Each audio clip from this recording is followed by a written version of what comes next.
Good afternoon, everybody, and welcome to today's guest interview. Today we have Samuel Main, all the way from sunny, whereabouts you based? Western-super-Mare, the southwest of England. Nice. I guess it's nicer than it is here. It's good so Yeah. far. No You know complaints. what? I love the heat. Everyone's been kind of moaning over the last couple of days and stuff. Oh, it's too hot. I can't cope. But I just love the heat. Yeah. Yeah, even though I am ginger, I much prefer the sun. I lived in the UAE and Thailand for like around about 4 or 5 years. So yeah, I much prefer the heat. Yeah, it's crazy.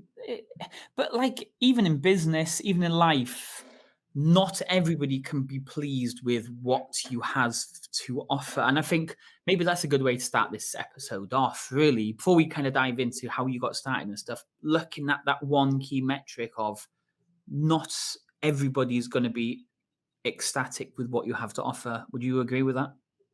Yeah, absolutely. I think it's a process. It takes people time to get, to a place where they're content with what they have, and practicing gratitude has been a massive part of that. Um, my approach is that it fluctuates a lot. If I'm not practicing some of those habits of gratitude and journaling, I quite quickly get frustrated with where I'm at in life, in business. So by taking the time to sit, practice gratitude, and also journal, reflect on my own current position, where I'm living is a big part of that. But yeah, I think a lot of people don't practice those two habits enough, which is where the frustrations come from. Cool. Okay, so let's go right back to the start. Sam, who are you, and how did you kind of get to the point of where you are today? Yeah, absolutely. So, name Samuel Main. Like I say, right now I'm based in the southwest of England.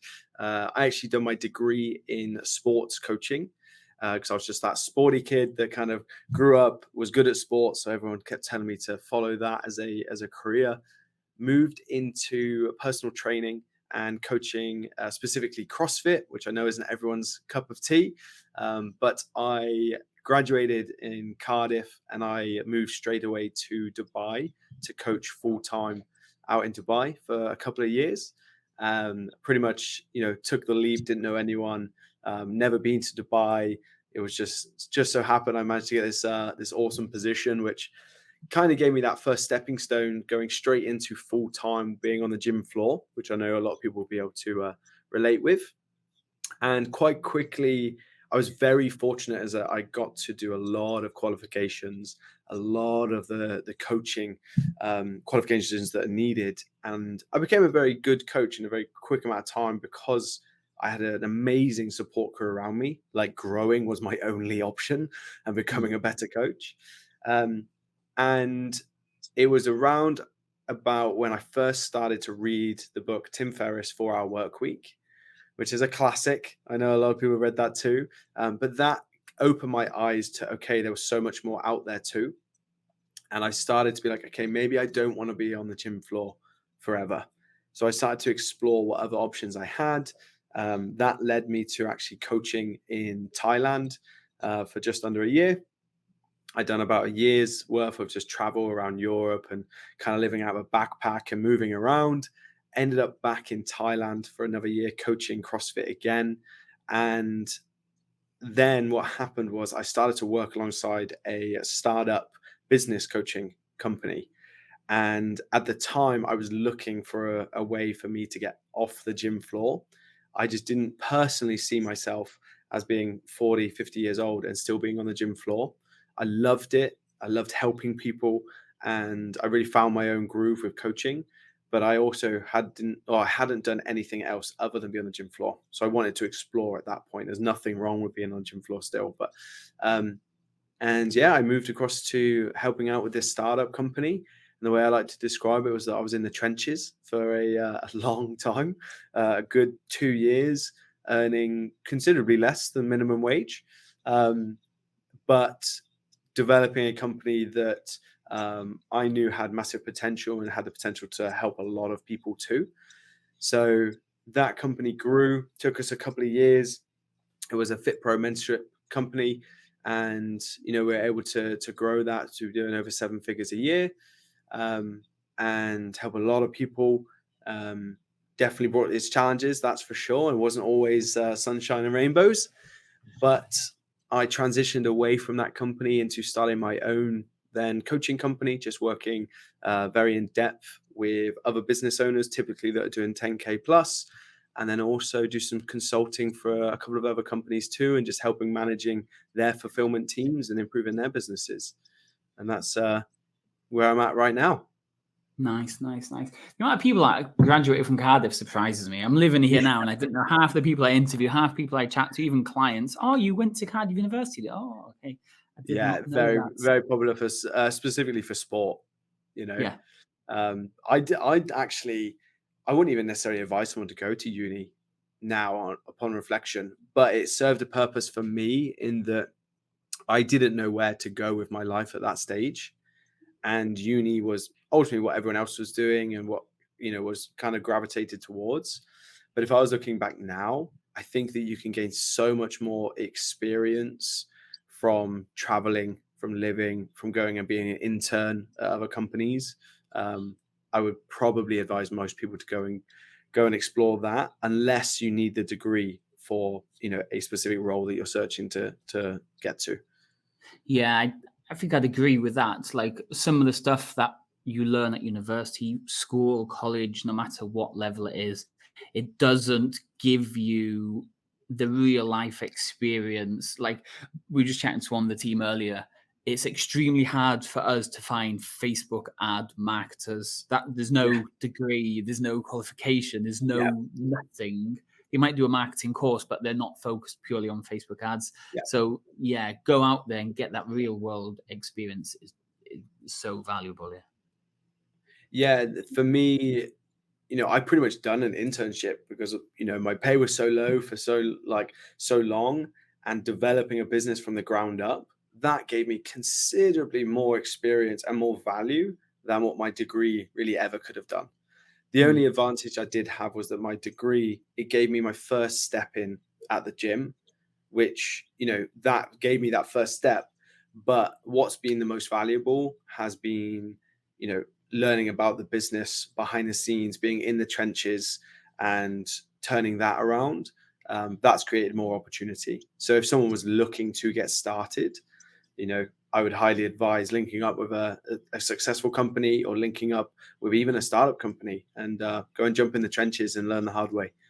Nice. Okay. So let's turn this now onto keeping clients. We all know it's way, way, way easier to keep clients, and it's way, way, way cheaper to keep clients than it is to find new clients. So, like you've always the same thing. It's all great reading books, watching videos, downloading courses on how to keep clients, but if you're not doing it day in, day out, it's going to be hard to keep clients. So let's start from the start. If we're just taking a bunch of new clients on today, is this the real start to maximizing the client lifetime value, or should this be stuff put in place before we even sign them up?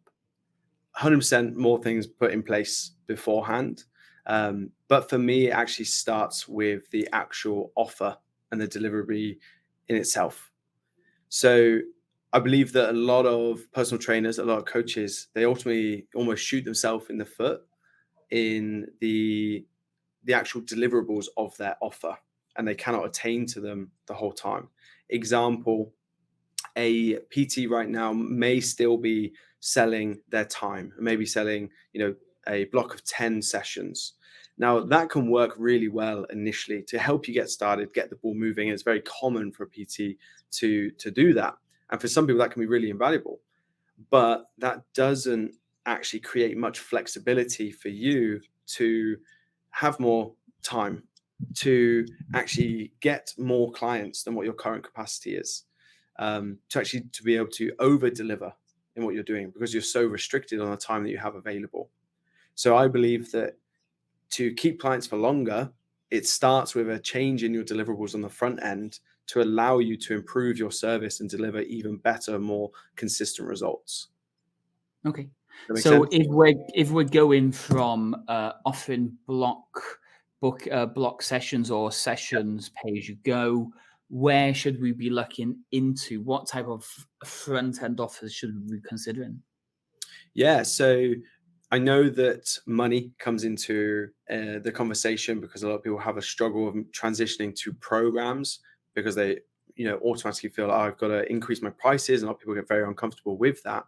But you could be selling, let's say 10 PT sessions for £40 an hour, £400. You could actually now change that to be maybe a £500 or £600 program. And rather than training them 2, 3 times a week in person, you could reduce that to be one session in person. But now you're going to program for them for the remaining 4 or 5 days of the week as well.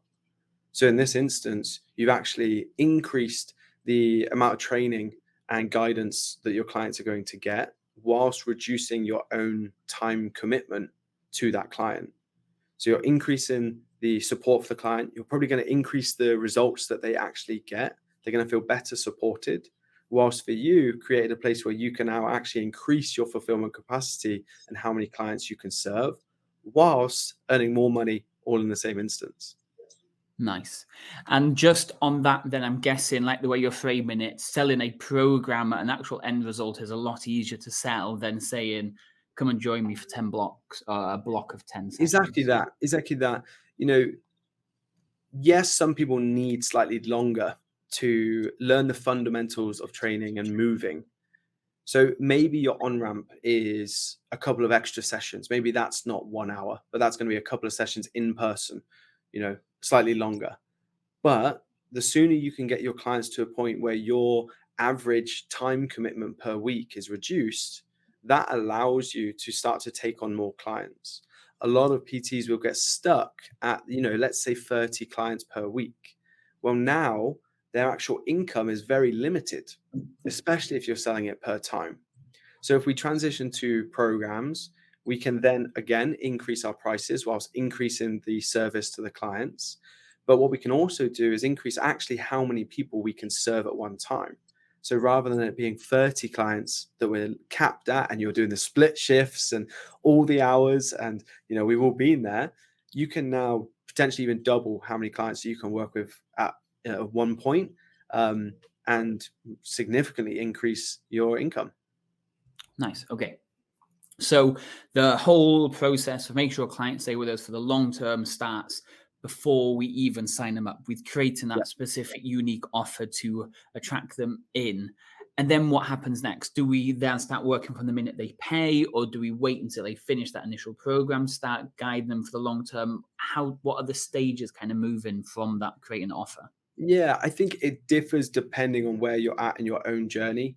So obviously there's PTs that solely work with people in person. I'm a massive advocate of online because the flexibility that that can provide for you and your client. I know that's not always the case, but if I was a PT again, going back to square one, what I would do is probably have a free session onboarding or fundamentals.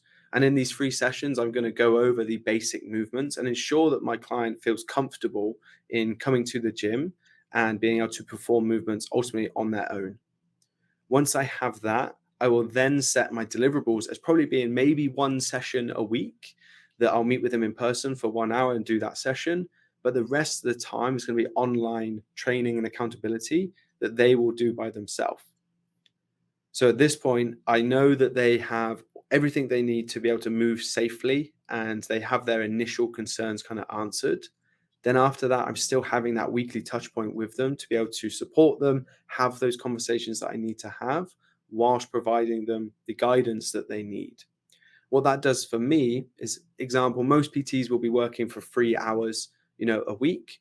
That brings my time commitment to that client down to 1 hour in person and maybe half an hour of messaging and programming. But what I've done is I've now taken that client from training 3 times a week to ultimately however much I can program for them. Maybe that's 4 times, maybe that's 5 times. So now my program is actually going to deliver even better results to every single client that comes through. And what it does is actually normally increases the amount of communication that you have with your client too. Because where I'm now online, I can check in with them every single day if I want to, every morning, every evening if I need to do that. And it increases the accountability for those clients. Okay, so let me put a slight spanner in the works now. Our target Yeah, audience is mainly offline fit pros, yeah, studio owners, gym owners, boot camp, large group. yeah. What type of program structures do you think they maybe should be considering again right at the start to keep these clients for the long term? Yeah, for sure. So ultimately what you're trying to do is increase your efficiency for the time that you're working. So I've gone through their process where, you're going to bring that client in for an hour, but you can deliver that on a group setting too. So that what you're essentially earning per hour has now, if you've got 5 clients doing that onboarding session, that's now 5 times what you was previously earning. And that's what we want to look to improve, so that, over time, as you're getting more and more clients coming in the door, your hourly rate is essentially going up, and that allows you to be more efficient. It also allows you to have more flexibility with your time, where you can go and get more clients. You can go and refine your marketing. You can go and make more calls. You can go and make offers to current clients. So for those people that are in person, what you want to do, or what I'm a big fan of, is looking at automations, looking at processes, looking at different ways in which you can become more efficient while still maintaining a high level of service to those clients that come in the door. And majority of the time, if you're doing a lot of stuff just one to one, it's not very scalable, and that's where that challenges arise. Cool. Okay. So we were onboarding, we've got 20 new clients starting this week Yeah, on, let's say, our group coaching program, all done in the gym. What are the first kind of processes, again, to really look at keeping them for 16 months to 2 years? yeah, absolutely. So there's no way around it. You have to deliver an unbelievable experience and an amazing result. All the fancy tricks are not going to help unless you deliver that result. So you have to have that level of care. Now, a lot of people go wrong in that they think level of care is just more time with those clients. It's not. It can be more touch points with those clients. It's check-ins. I want to decrease the amount of time between a communication of that client. If I'm in contact with that client, let's say once a day or even once every 2 days, that allows me an opportunity to find out if something is going wrong. Now, if my communication is only once a week, which can quite often be the case, if something's happened on the Monday and I don't speak to them now to the Sunday, that red flag that has been risen has now probably got higher and higher. And the issues just got bigger and bigger. And now I have an issue where potentially this client's going to want to leave, or they're going to want to change the program. Whereas I could have nipped that problem in the butt right away if my communication and my touch points were sooner. So if I Yes. had a group program of 20 people coming in the door, again, that initial setting the expectations, onboarding the clients, getting them set up needs to be pinpoint. This is everything, those initial first expectations.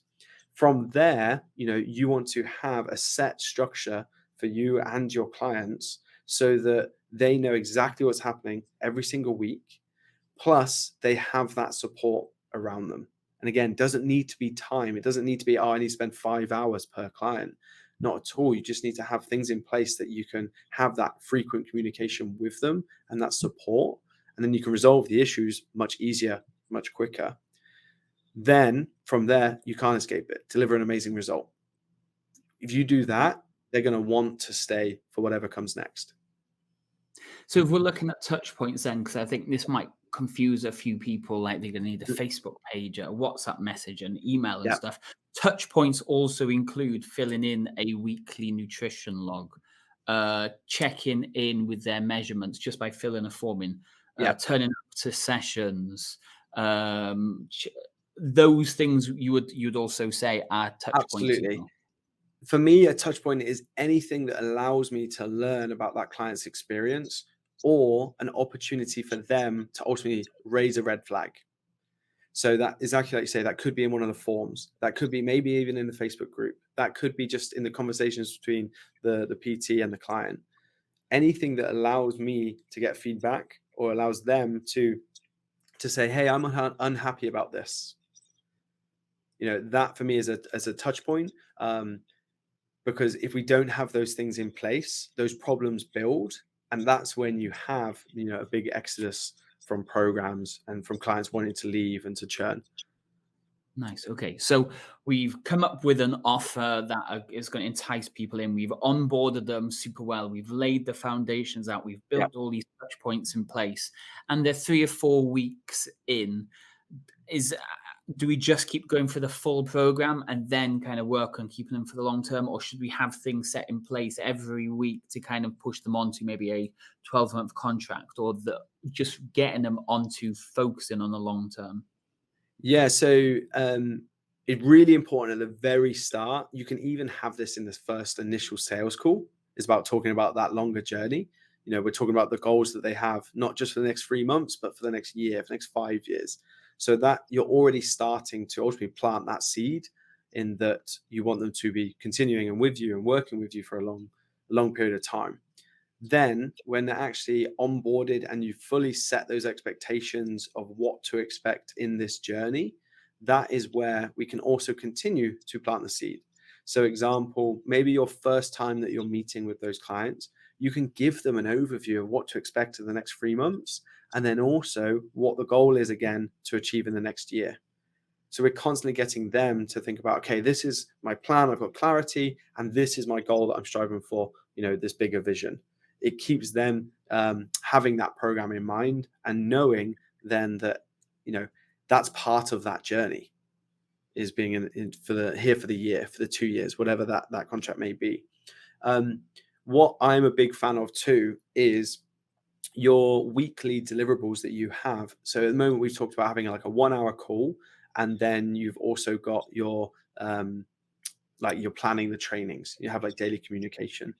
But once a month, that 1 hour call or 1 hour training session would be slightly adapted to almost be like a monthly review, so that you're actually now reviewing, okay, are we on track? Are we achieving the goals? If it's weight loss, have we lost 5 pounds? Are we getting that consistency? Are you happy with the program right now? How else can I better support you? Okay, we're 1 month in. We want to lose 20 pounds by the end of this 3 months, but we have a goal of losing 30 pounds by the end of the year. How are you feeling about that right now? Again, I'm planting the seed that this isn't just 3 months. This is going to be a longer process. Okay, yeah. So if you've got 300 or 400 clients on your program and you've got multiple staff members and stuff, I'm Yeah. guessing instead of having to do an in-person one, maybe you send them all out a specific questionnaire or something that they fill in. So it's like you say, it's resetting their goals every month or every 2 months or every quarter. Yeah, exactly that. Creating a system for the team to leverage, but also you can then start to give the coaches the clarity of what that next program looks like too. So what the options potentially are for those clients to continue. Because here's the thing, if you do this right, in month one, the clients are already going to be asking, oh, what happens after the 3 months? They want to know because they don't want it to end. So at that point too, you already want your coaches, your personal trainers to know what those next steps are, even if it is a case of, oh, what we're going to actually do is we'll do a full review with the salesperson or with the manager of your program, and make sure that we've achieved everything that we wanted to achieve and that you're still the right fit for continuing with us. And then we'll be able to talk about your next 9 months. What Nice. that does Okay. then is they're like, oh, wait, like I want to be the right fit. And what have I got to do? How can I get involved? It raises that necessity. Nice. We've got the check-ins every couple of months, and we've Mhm. let the foundations, all the touch points. We've got all that great stuff then. So how important, because you just mentioned that then, is your staff in this whole process to keeping these clients? It's everything. It's everything. They are on the front line of delivering your brand, your business. Um, so if your coach, your personal trainers do not feel looked after, they don't believe in the program, or they are, again, don't have clarity themselves on those next steps, that's all going to be communicated to the client. So it's imperative that you hire the right people, you provide the training and support for them, and that you actually look after them. You don't go pay them the true minimum wage, and you can see that they're scraping by. Um, Look after your team, because they'll bring in more sales and make you more money than anyone else will. Okay. let's go on the flip side of this. You've got a staff Mhm. member who's costing you clients. Yeah. What is the situation? Hire and fire straight away, or do you work with this coach? Maybe you didn't know this stuff initially, and you need to now kind of like almost reset the whole agenda with this staff member. Yeah. I think there's a self-reflection part first, in that you have to ultimately take ownership of that person. You've hired them, you've put them in place. So you've got to look at your own training that you've provided to that personal trainer and coach. The the problem or the issue that you have with them, well, have you actually provided them any training, any structure, any clarity on what they should be doing? If you have, and now it's just a case of that they are underperforming, well, now it's also a case of, okay, well, have I actually had that open communication with them to talk about this? Or have I just let this fester in my own brain for 3 months and now it's built up to be this massive issue that my personal trainer and coach doesn't even know about yet? So if that's the case, then I want to approach this with open hands. And it can be, hey, James, I'd love to have a quick chat with you on Friday morning. Do you have a spare 15 minutes? Yep, cool, sounds good. You can tell them what I want to do is actually just talk about some of the delivery to clients. We're looking to make some improvements to this. So we're going to cover that with you on Friday. So at least they have a little bit of an idea of what's coming, what's going to be talked about. Then I can go to that call on that Friday morning, call or in person. So I'm so used to online. And I can talk to them. It's like, hey, this is something that we've noticed. This is a problem that's been raised, or this is some of the feedback that we've gotten. This is the training that we've provided you, if you have. And at the moment, there's a discrepancy. I just wanted to ask, how are you doing? What are your thoughts on this at the moment? And what will happen, majority of the time, they're going to go, oh, yeah, absolutely, that was my mistake. I let that drop. Or they're going to probably tell you, or this can happen, I've had this happen a few times, is I'm really sorry. I've been distracted with this. I've had this family emergency going on. Or I'm really sorry, my car broke down and I haven't been able to get to work. I've been getting the bus, 2 buses a day to get here. What happens is you start to understand the real reason. Of Hmm, course, if someone is then be like, oh yeah, so I just don't really care. You go, cool, that's now a different conversation. But you're trying to get to the root of the actual issue. So it starts with self-reflection of, have you given that training, guidance, and ensure that that coach and PT knows actually what they're supposed to be doing. Then nice. lead the conversation with empathy. That's always been my approach, you know, and have that open, honest conversation. Don't go in guns blazing. That doesn't end well for anyone. It's also like not healthy for anyone. But once you've then established the true cause of that problem, that issue that you have, now you can make a better decision about what to do. And sometimes that will be a case of, yeah, rip the plaster off. You got a firearm on the spot and say, I'm really sorry, this isn't for you. What I'm going to do is postpone all your clients and blah, blah, blah, blah. Of course, others, it's going to be, okay, what I'm going to do is, I need to see an improvement in this next 30 days. Here are your KPIs that we're striving for. Do you feel that those are fair? They might go, yep, I can do that. They also might go, no, I really just think these are unrealistic. I can't do it. Okay, well, let's talk about that. Let's find a way that we can make this work.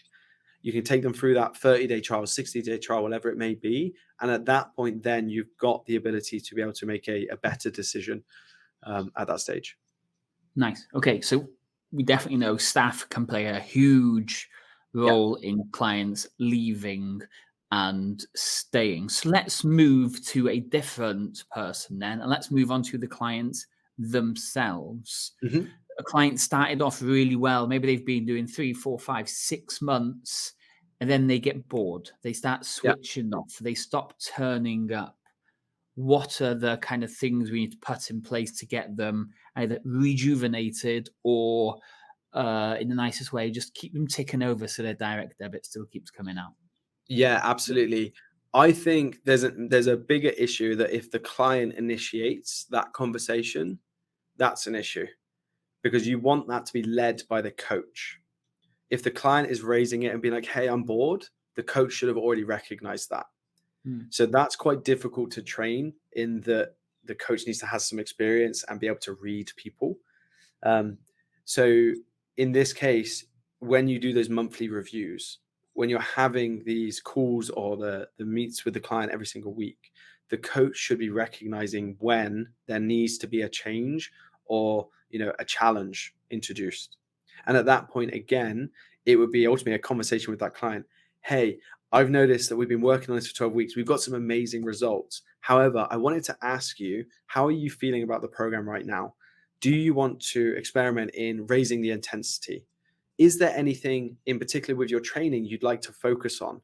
Maybe they want to get involved in some powerlifting. Maybe they want to go in a bodybuilding cycle. Maybe they want to train for a marathon. By having this conversation, now I go, okay, amazing. Thanks for letting me know that you want to go through a 12-week, shred, get ready for summer.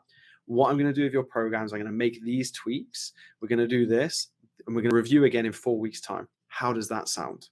They're going to go, yes, my coach understands me. They know what I want to do, and I've got a personalized program. Can't wait. Compare that to the client going, hey, I've been thinking about this program for the last 2, 3, 4 weeks, and it's just not working. I'm not really changing anything. I think I'm over it. That's now, an issue. So it just comes back to proactivity from that coach and understanding and reading the clients. Cool. Okay. So clients are enjoying the process. They're Yeah. excited because it's a new challenge, it's a new adventure, it's a new opportunity. They've been doing well for 3 or 4 months. They're enjoying the Yeah. check-ins and stuff. But then you kind of get to a certain point where the excitement, the wow factor has kind of it's come to an end. It's just a routine for them now because they're into the system and they're getting used Yeah. to it. What else can we do further down the line, 6 months, a year down the line? Or what else can we do in general to keep things fresh, keep things interesting, keep sure that they want to stay with us? Yeah, absolutely. So for me, it comes back to reinvigorating those goals that they have, like what's actually getting them excited. So you can talk about, okay, your goal for 6 months was to lose 20 pounds. You've lost 30. So now we need to look at, what's the new goal? What is that going to be? I won't delve into that too much, but then you can also start to look at community. Community is the most powerful lever that you have with your clients. If someone is ultimately lonely, if someone is struggling, they are not always going to run to you as the coach and as the personal trainer. They are going to go to other people. And if those other people are not other members of your gym or of your circle, there's a high chance that the people are going to gradually lean to going to now their comfort group is the guys that they meet at the bar every Friday at 5 p.m. rather than being in the gym. So, with that in mind, we have to be intentional about creating a social circle for our gym members and for our online community as well. So, with that, you can take that and run. That can be events that you do in person. That can be getting people involved for monthly seminars at your gym. That can be running challenges, 5-day, 30-day, 60-day challenges. It can be doing different outdoor events. You could go and hike Snowdon as a community. You can go and do charity events. You can run competitions. All of these things are starting to build that community and break the ice for other people. Because here's the thing, people will continue to pay your high membership fees and come to the gym if they know that that's where their friendship group and their support crew are. If they don't have that friendship group and support crew, then they're going to go, no problem. I know how to train now. I'm going to go to Pure Gym and pay £20 because they've got nothing else keeping them there. So Nice. it all comes back to that community. 100%. The community is so important. And I think a lot of people kind of overthink community. Even just clients wearing your branded t-shirt makes them Yeah. feel part of the community. People wearing a My Zone belt who's attached to your fitness facility Yeah. community. There's so much more than having to do Christmas party or a Yeah. summer holiday, sports day or something. Something just to add to that is also coach led. Your coaches, the people that are on the front line, need to have those values of community. And when someone new comes into the gym, your coaches, your personal trainers needs to be almost extroverted and go and talk to that person. Hey, how are you doing? What's your name? It's nice to meet you. My name's this person. Connect them with another person. If you're trying to build a community, but your coach is extremely reserved, they don't go and show that empathy, go and introduce people, connect people, you're going to really struggle. So having someone that can lead the community aspect is really important. Nice. Okay, Sam, over to you. I've asked a load of questions so far. Is there any questions you think maybe I've missed? Anything I should have asked when it comes to the fulfillment and the maximizing client lifetime value? The only thing I'd say I would add is obviously from my perspective, I'm used to the online and your experience obviously linked to offline. I'm very biased towards the online. I would just recommend to anyone who owns a gym, coaches or personal trainers, is to go back to that efficiency. In that, if you have to go to the gym every single time for you to work, that commute, the time in the gym, that all adds up and it can get really tiring really, really quick. The advantage of developing some systems, some automations, and improving your setup and linking that to online is that, again, it can actually just save you time, it can save you energy, it can help improve the results and the service to your clients whilst actually being more profitable. So I know that a lot of people have a lot of hesitancy to going online or even just adding some aspects of online. Um, but things have improved drastically over the last 5 years and even the last two, just the nature of the old vid. People are more open to it now more than ever. So you definitely don't need to get rid of offline training, but look at this perfect combination of both. And that way you can, again, deliver amazing results, amazing level of service. You can increase how many clients you can work with, increase your profit levels whilst building a community. Yeah, my advice to people would be don't completely get rid of online. There is a healthy balance that you can have in between, and my recommendation is for people to lean into that. Nice. Sam, I appreciate you coming on today. So, for anybody who is now curious about fulfillment and really understanding what it takes to really keep clients for the long term, because maybe they've been having their struggles, how could people potentially reach out and have a chat about these type of things with you? Yeah, absolutely. I don't specifically work with gym owners. If anyone's interested in gym owners, like speak with you, come and speak with you. But if anyone has an online business, typically if you're anywhere already over the kind of 10K mark, then come and connect with me just on Facebook. You'll find me, Samuel Main. We can chat. I'm not actively searching for clients at the moment, but if I can help you, I'll of course do so. But yeah, just Facebook, Samuel Main would be the best way. Sam, I appreciate you coming on today. I'm guessing a lot of people have taken a lot of stuff and definitely things for people to start implementing or thinking about and start working towards as they keep growing their fitness business. But no, great. I appreciate you coming on, and hopefully we can get you on again further down the line to kind of see what else that you can come up with to help people Sounds have good a to better me. client experience. Appreciate you having me on. No worries, mate. Speak to you soon.